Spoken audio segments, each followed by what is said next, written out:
But obviously you can see this average which I want to talk about today, this 0.4.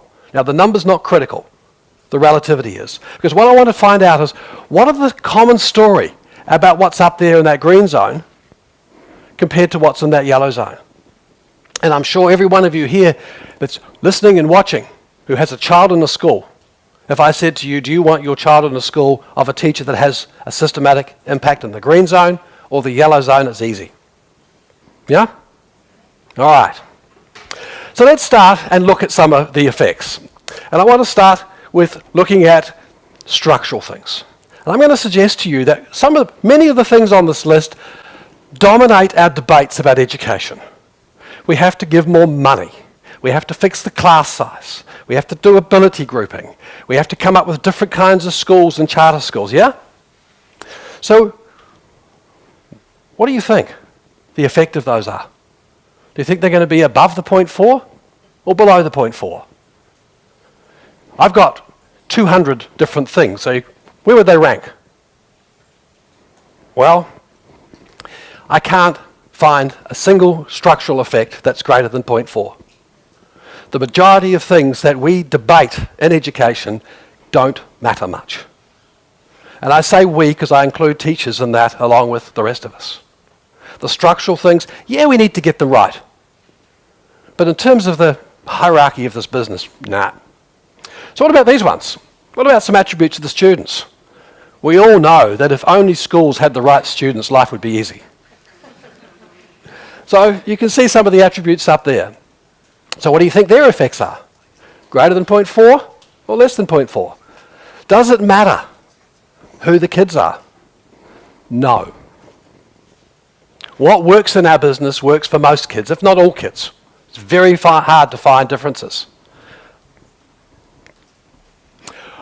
What about programs? Now I say here deliberately deep programs, because this is what you hear all the time. You've got to have problem solving, you've got to have deep thinking, you've got to have individualized instruction, you've got to have problem-based learning, you've got to match kids' learning styles with their teaching.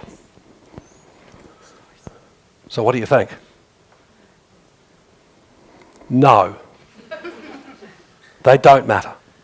And I want you to remember this because I'm going to come back to this in a moment. Technology. Oh, come on. All we need to have is laptops and technology, and then things will be marvelous. Now, you know the answer, don't you? No. And the interesting thing about technology is that we've been doing these researches now for almost 40 to 50 years asking the impact of technology. And the common claim is, but wait, the technology revolution, it's coming upon us, this new thing is going to come out, this new app, this new internet, whatever. Well, for the last 40 to 50 years, that effect size has not changed.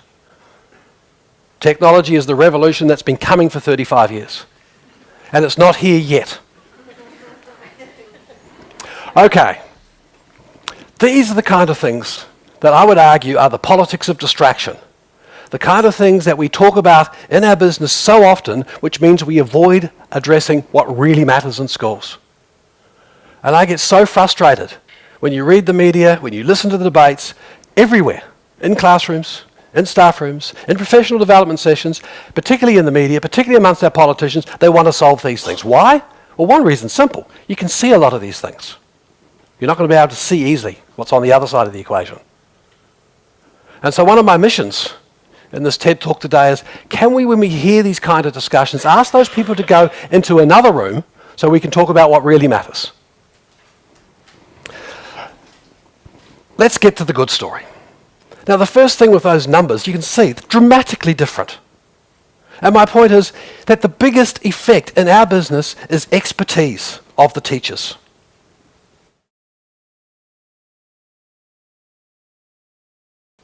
It's the teachers who work together. I'll say that again. Teachers who work together, collectively, collaboratively, to understand their impact. And that's probably the biggest, single most factor in this business. That teachers and principals and systems that go into classrooms, that go into schools, that go into systems who say, my job is to understand my impact, are the ones that have the biggest effect. Not the teachers who say, my job's to cover the curriculum, my job's to get kids through the exams. It's teachers who say, I want to understand my impact. Now, it begs the moral purpose question. What is impact? And that's a really critical question. And it's not just scores on tests.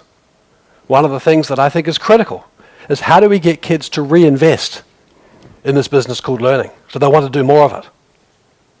And certainly if you look at the evidence of what's the best predictor of health, wealth and happiness in adult life, it's not achievement at school. It's more than years of schooling. So how can our schoolings be inviting places to get kids to come back to? That's a really critical part of knowing their impact. It is understanding very clearly in every lesson and every day what the student knows already. Because that's the starting point to then say, now we need to know what success looks like.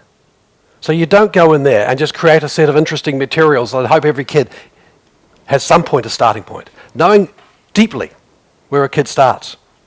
But it's also showing the students up front what success looks like as they're beginning this task. It's a bit like a video game. If those of you like me who have been through the Angry Birds fetish, it knows exactly what your prior achievement is, your last score.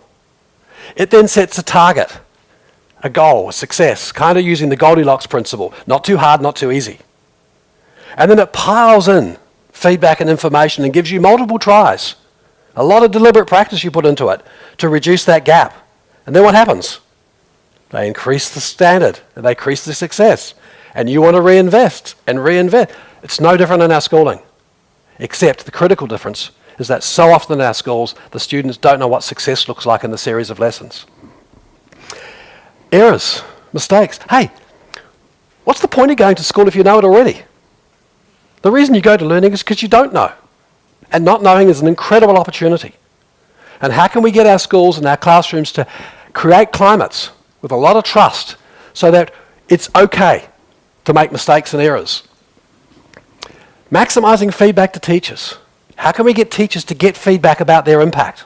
That's the point of assessment in schools, to help teachers understand their impact. And I mentioned before about those deep programs. Well, look here, simple. If you want to think, you have to have something to think about. It's the proportion of knowing lots of stuff and then moving on to relate and extend those ideas.